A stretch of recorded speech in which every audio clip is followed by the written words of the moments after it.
Hello ಎಲ್ರಿಗೂ ನಮಸ್ಕಾರ. ಎಲ್ಲರೂ ಹೇಗಿದ್ದೀರಾ? ಚೆನ್ನಾಗಿದ್ದೀರಾ ಅನ್ಕೋತೀನಿ. ಆದರೆ ನಮ್ಮ ಹೆಣ್ಮಕ್ಳಿಗೆ ಒಂದೇ ಚಿಂತೆ, ಬೆಳಗ್ಗೆ ಆದರೆ ಏನು ತಿಂಡಿ ಮಾಡೋಣ, ಮಧ್ಯಾಹ್ನ ಆದರೆ ಏನು ಸಾಂಬಾರು ಮಾಡೋಣ ಅಂತ. ಸೊ ನಾನಿಲ್ಲೊಂದು ಕ್ವಿಕ್ ಆ್ಯಂಡ್ ಈಸಿ ಟೇಸ್ಟಿಯಾಗಿರೋ ಒಂದು ಸಾಂಬಾರು ಹೇಳ್ಕೊಡ್ತಾ ಇದ್ದೀನಿ. ಫಸ್ಟು ಒಂದು ಬಾಣಲೆಗೆ ಶೇಂಗಾ ಕಾಳು ಹಾಕ್ಕೊಂಡು ನೀಟಾಗಿ ಫ್ರೈ ಮಾಡ್ಕೊಳ್ಳಿ. ಅದಾದಮೇಲೆ ಮೆಣಸಿನ್ಕಾಯಿ ಹಾಕ್ಕೊಂಡು ಫಸ್ಟ್ ಒಂದು 2 ನಿಮಿಷ ಬಿಸಿ ಮಾಡ್ಕೊಳ್ಳಿ. 1 ಸ್ಪೂನ್ ಆಯಿಲ್ ಆ್ಯಡ್ ಮಾಡ್ಕೊಳ್ಳಿ. ಆಮೇಲೆ 2 ನಿಮಿಷ ನೀಟಾಗಿ ಅದನ್ನು ಫ್ರೈ ಮಾಡ್ಕೊಳ್ಳಿ. ಅದನ್ನು ಮಿಕ್ಸಿ ಜಾರಿಗೆ ಹಾಕ್ಕೊಳ್ಳಿ.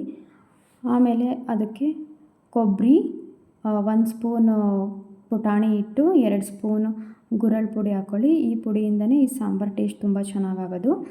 ನೆಕ್ಸ್ಟು ಕೊತ್ತಂಬರಿ ಸೊಪ್ಪು, ಕೊಬ್ಬರಿ, ಜೀರಿಗೆ, ಬೆಳ್ಳುಳ್ಳಿ ಹಾಕ್ಕೊಂಡು ನೀಟಾಗಿ ಮಿಕ್ಸಿ ಮಾಡ್ಕೊಳ್ಳಿ. ಆಮೇಲೆ ಒಂದು ಪಾತ್ರೆಯಲ್ಲಿ ಒಗ್ಗರಣೆ ಮಾಡ್ಕೊಳ್ಳಿ. ಜೀರಿಗೆ, ಸಾಸಿವೆ, ಕೊತ್ತಂಬರಿ ಸೊಪ್ಪು, ಈರುಳ್ಳಿ ಹಾಕ್ಕೊಂಡು ಒಗ್ಗರಣೆ ಮಾಡ್ಕೊಂಡು ಅದು ತಣ್ಣಗಾಗೋವರೆಗೂ ಬಿಡಬೇಕು ಒಂದು 5 ನಿಮಿಷ.